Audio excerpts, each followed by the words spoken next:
Hello, everybody, and welcome to The Seventh Rule with Sirach Lofton and Travis Taylor. My name is Ryan T. Husk, and we are celebrating Aron Eisenberg. How you guys doing? Excellent. Doing all right. So Travis joins us from Tulsa, Oklahoma, and he is wearing a most glorious sweater. Captain Nog Forever. Love it. Love it. So, Travis, tell us a little bit about yourself. You have a very interesting story. Well, I've been moving around a lot lately. I'm married. I just got married a little over a year ago. My wife lives in Vietnam. I got married in Vietnam, and I'm working on getting my family moved over here to the United States, and I'm living in Tulsa right now. What were you doing out in Vietnam? I just started visiting there several years ago, and I met my wife on one of my trips, and we fell in love and got married. Thanks Congratulations. for that, Sirach. His answer was faster than I expected. I was sipping my LaCroix, but you jumped in on that for me. Yeah, that's pretty good, man. Congratulations. Thank you. Yeah. So you had a really interesting story that you told us when you emailed us. Do you want to get into that a little bit? Sure. Everybody seems like they can't remember how they first met Aron Eisenberg. They always say it's like he was always there. In my case, it's a little bit different because I know him completely online. I've never got to meet him in person. And I do remember my first experiences with him. A colleague of his for the podcast put a post on your discovery group on Facebook. I looked into it and saw that Aron Eisenberg was in this. I thought this might be pretty interesting, a convention feel. Aron Eisenberg, this guy, I checked him out, seemed like he had a lot of energy. And do you remember who the colleague was? Yes, Evil Dick. Cool name. So it was last year, yeah? Yeah. Okay. And so the bug was kind of in my ear about it. And then in other corners of the internet, I saw Aron Eisenberg promoting the show. And some corners of the internet are friendlier than others. And he made a post in a group that can be pretty critical at promoting the show. And I thought, this guy is either a social media genius guru or he's crazy. And I came to the conclusion that he was crazy at the time. I think I was wrong, but I thought he was crazy. He liked to come in and say, you thought you'd get rid of me, you rat bastards? Well, I'm back. You can't get rid of me that easily. He really mixed it up with the fans. He knew how to tease people. And so I started following him on Facebook and Twitter. And I came to learn that he was a genuine, funny guy. And he cared about people a lot. He liked to use his voice for people that didn't have a voice. And he believed in holding people accountable that had a voice as loud as his. And that really impressed me. And he was, I interacted with him a little bit on some of the polls that he did. He always did these crazy polls. And I don't know exactly what he was doing. Maybe he was trying to find artistic direction for the podcast, but either the question would be a joke question, like some kind of loaded question, and the answers would be serious. And you think, okay, I got this guy now. Then you see a serious poll question, and the first couple answers would be serious, and then there'd be a couple of joke answers. They were always hilarious. So I talked to him from time to time about his polls. But one time he was talking about social discourse and civility in social discourse. And he shared some images that I thought were really troubling, and I thought he made a mistake. And I kind of let him have it. And he didn't fight back. He liked my comment. And some people kind of jumped to his defense and said some things that made me feel bad. And he didn't like those comments. Aron wasn't just about what he said. Sometimes it was about what he didn't say. And that always meant a lot to me, that he didn't pile on and kick me when I was down. Yeah. So you wrote a comment kind of tearing him up, and he agreed with you? Is that what you're saying? He didn't agree with me, but he liked the comment. I don't feel like I was below the belt with my original comment. I just felt like, like Ryan said, he was really gracious about it, and he didn't see any reason. I got my ass handed to me a few times. He would host discussions, and he would welcome all kinds of people as followers into the discussions. And he has a good group of friends and followers. And sometimes I was wrong, and people would let me have it, and sometimes people would kick you when you're down. And he never piled in on that. He wanted people to get back up and start exchanging ideas and work together. You wanted to talk about it, right? Rather than Yes. like fight about it or bully or say, all right, social media team, let's get them. He just wanted to kind of talk it over and be pals and communicate. Yeah. Yeah.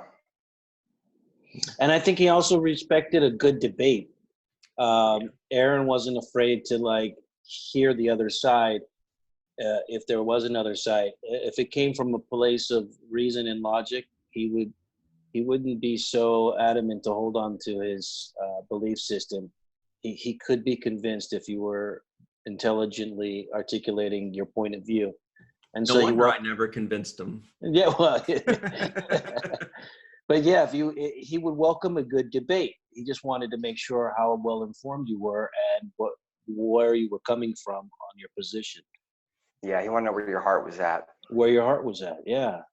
And if he judged that your heart was in the right place, and you may have a valid argument, or you have something that needs to be considered, then he would take that into consideration. And where Aron kind of started to change my life was when he started talking about gatekeeping in the fandom. And I wanted to know how to deal with gatekeepers. So that was the hook for me. Oh, gatekeepers, I can't stand those guys.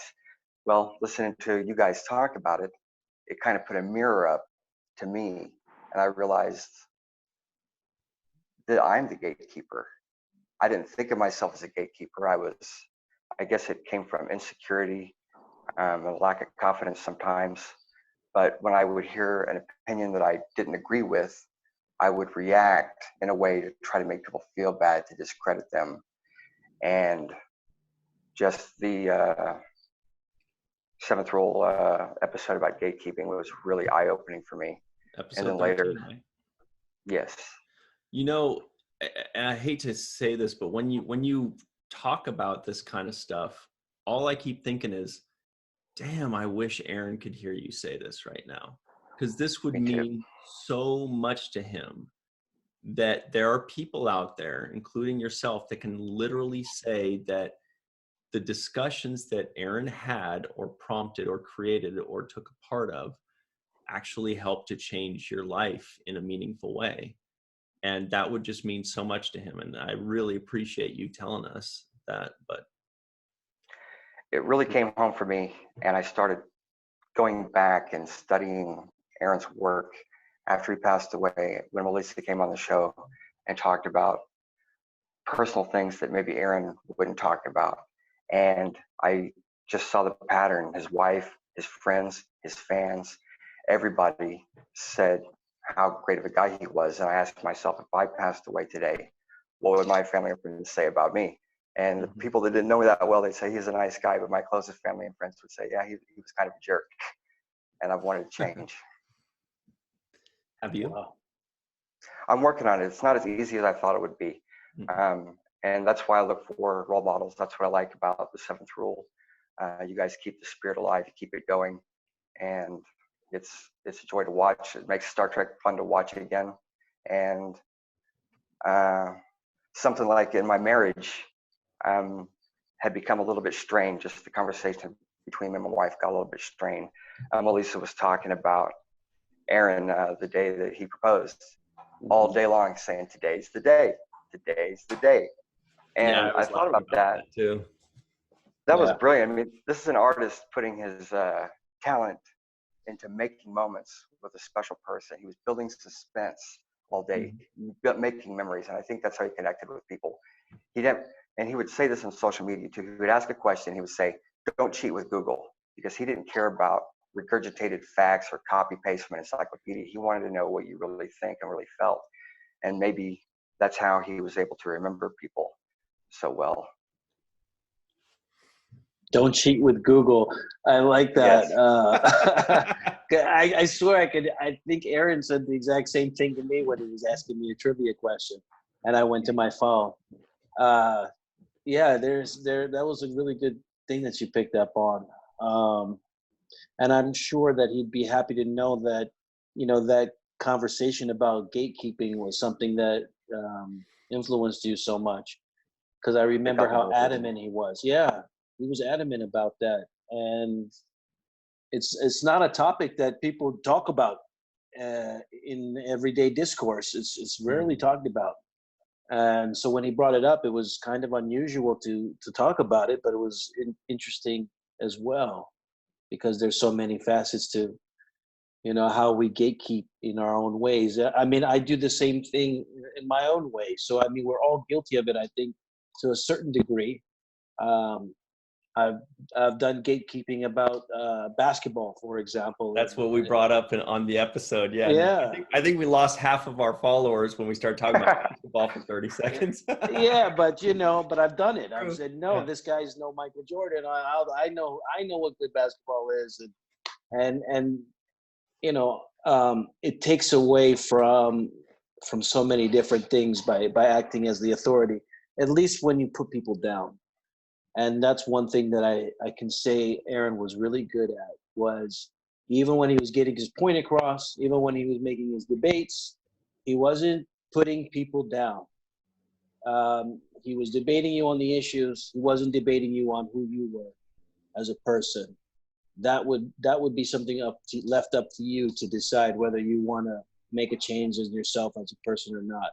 But he wasn't passing that judgment. And he wasn't doing things to belittle you. It was more to probe to see where you stand. And when you start to define where you stand, you can actually reflect on whether that is a good position or not. Is it right for me to do that or not?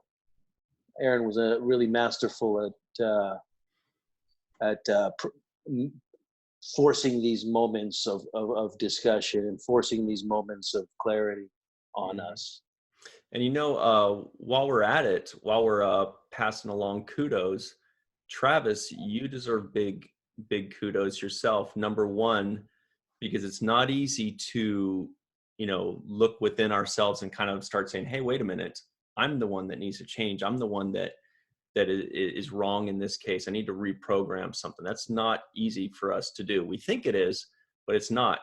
And it's even harder to come up publicly and talk about it. So I just want to, thank you for doing that, because that's a very hard thing that takes a lot of courage. Mm-hmm. That takes a lot of courage to do that, to admit, to look in the mirror. You said mirror, and you mentioned, looking yourself in the mirror and saying, I'm guilty of this. And I think it's really honorable for all of us to take a look in the mirror and see if we're hurting people, or if what we're doing is hurting people. There's a difference between doing it purposefully and the difference between doing it accidentally. But once you realize that you may be accidentally hurting people, then it's honorable thing to do to try to make corrections in that. Yeah, I really can't think of a better way to honor Aron's legacy than to actually improve as a person because of him. I mean, I think that's amazing. Because of him, and because of this podcast, which is something that he created, which as a platform to get his voice out, and so he is successful in that. And you're testament to that all this work, even if one person is changed by it, or is reached by it, or is affected by it in a positive way, then I'm sure he'd be happy with those numbers, because that one is 100% for him. So much. He'd be over the moon about it. Absolutely. Yeah, Travis, thank you so much for sharing your story, acknowledging how much of a difference Aron made in your life, impactfully. And I'm sure he'd be happy to know that this show and his voice was the impetus for that. Mm-hmm. It's my honor. Thank you. Now, Travis, we have a few minutes left, unless there's something more you want to add to that aspect of things. We're all ears. Our ears are open, as Sirach likes to say. But beyond that, I did want to ask you about Star Trek specifically, before you kind of got to interact with Aron online, were you a fan of Nog? Were you a fan of Deep Space Nine, or did you become more so because of your interactions with Aron? I became more so because of the interactions with Aron and because of this podcast. I didn't understand Deep Space Nine when I was younger, and I overlooked the subtleties. And because of the exposition, you guys helped me understand what was going on with Deep Space Nine, talking about the acting, the direction. I was watching an episode the other night, and Renee Odo has celebrating his 1 month anniversary with Kira, and he doesn't want to. Quark suggests that he has a celebration or a party or a date to celebrate, and he blows it off and he says, "Crump, imagine having a 1 month anniversary date." And he looks over at Jake, and Sirach just looks at him. Sirach has no lines here, but he says 1,000 words with a lip. I was jumping out of my seat. It was like watching Star Trek again for the very first time. Oh, that's great. Do you remember that, Sirach, or is that all a blur in the 7 years? Oh, it's part of the blur for me, that specific exact moment. But it's so fun because, you know, one of the things they did in the documentary was provide the fans with an outtake of scenes between Avery and I. And in the outtake scene, we're laughing. And, you know, it's not a take that they printed or used, but we're laughing and giggling, and he's trying to get me to stop laughing and get serious. And it reminded me of so many of those type of moments that we had on the show. You know, so many of these moments that are blurred in, mangled, and mashed into one general memory overall of the experience. But when you get into the details and you're reminded of them and you see them, the episodes, and you get to relive those moments. You know, Aron and I were watching the episode where he throws, I think, like a milkshake on me, you know, and destroys my outfit and ruins my thing in front of the girl. And I didn't remember it until I saw it. Because, you know, obviously there's a wardrobe change afterwards. You got to, you know, and if you have to do multiple takes, you have to keep putting on new outfits. And I started to remember that moment when I watched it. And now that you highlighted this moment with Renee and I, it's going to stand out to me as well, Travis. So I actually, something that I'm looking forward to seeing again, you know, or seeing for the first time. Because many of these episodes I haven't seen. Of course. Now, Travis, did this show have that kind of impact on you with regards to Discovery too, or were you like, nah, Discovery? Not as much as Deep Space Nine, because with Deep Space Nine, Discovery's new, and it's new and shiny, and everybody's kind of on the same page.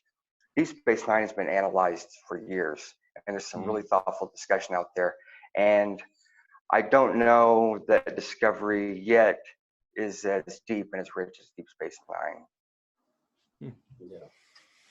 Sirach, you're not going to argue that much about that. Well, I'm not going to argue. I've been watching both shows, and we've been critiquing both shows on this podcast. And, you know, you've heard my criticism of Discovery and also my, you know, things that I like about it. But at the same time, I'm rewatching DS9, and it's reaffirming a lot of the things that have made it stand the test of time. It's one of the things that makes it so great is that the themes, the shows, the issues, the episodes are still relevant and still impactful. And I think to Travis's point, once it's weathered that test of time, of scrutiny, of analyzation, once you've withstood that, then you realize that you actually have some quality material.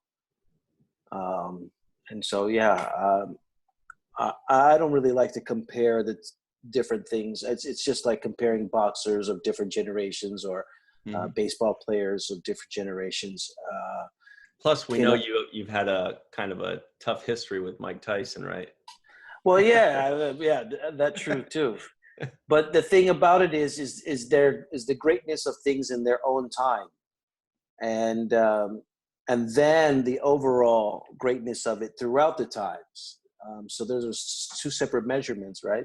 There's a lot of people that are news right now that won't be talked about 20 years from now. Mm-hmm.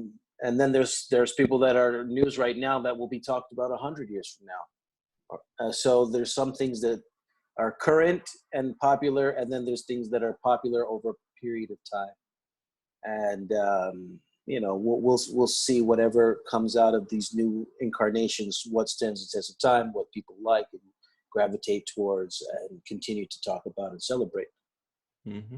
That's not for me to decide, or anybody else who is doing that, doing it. It's a collective decision that we all make together. Totally. So, Travis, we're going to run in just a minute here, but before we go, do you have any final thoughts or final words about Mr. Aron Eisenberg? If somebody were to say to you, "Oh, Aron Eisenberg, I don't know him. What was he like?" What would you say? I say, if you want to live life with no regrets, if you want to be what Robert Beltran described Aron as, an advanced human being, just take a look at Aron Eisenberg's work and pay attention, and it'll come to you. That's beautiful. Yeah, that's great. Fantastic. Well, thank you so much for joining us, Travis. As we already said, really impressive what you said, and we really appreciate you doing it. Yeah, thank you very much, Travis. Aron is smiling down, happy to know that he's changed somebody's life for the good. Guaranteed. And for those of you at home, always remember the 7th rule.